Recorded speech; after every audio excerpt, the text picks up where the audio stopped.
அங்கே அவர்கள் தங்கள் தெய்வங்களை, அப்போ அவங்க ஒரு கையில பட்டயத்தை கொண்டு வரும்போது இன்னொரு கையில எதை தான் கொண்டு வராங்க? அவங்க இதெல்லாம் அவங்கள்ட்ட இருந்து படிக்கணும், கோலியாத்திட்ட இருந்து படிக்கணும். அவங்க தெய்வங்களையும் தூக்கிட்டு வராங்க.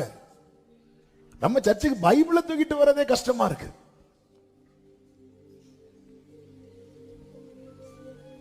அவர்களுக்கு மட்டும் உண்மையான தேவன் மேல பக்தி இருந்திருக்குமானால்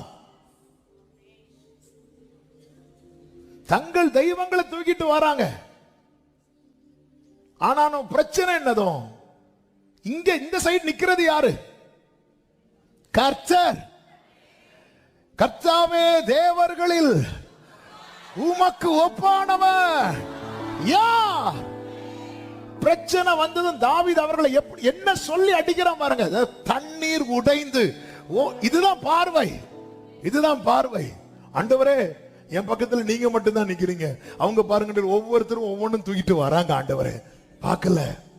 பிரச்சனை என்னது? அவர்கள் ஒரு பிரச்சனை என்றால் அவர்கள் தெய்வங்கள் அவர்களை காப்பாற்றவில்லை. ஆனால் எனக்கு ஒரு பிரச்சனைனா, உன்னை தொடுகிறவன், உன்னை தொடுகிறவன்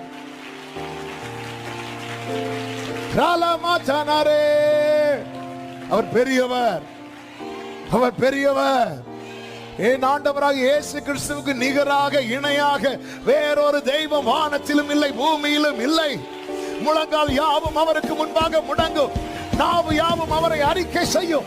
அவர் ஆதியும் அந்தமுமானவர், அவர் அல்பாவும் ஒமேகாவும் ஆனவர். சகல அதிகாரங்களும் அவருக்கு உரியது.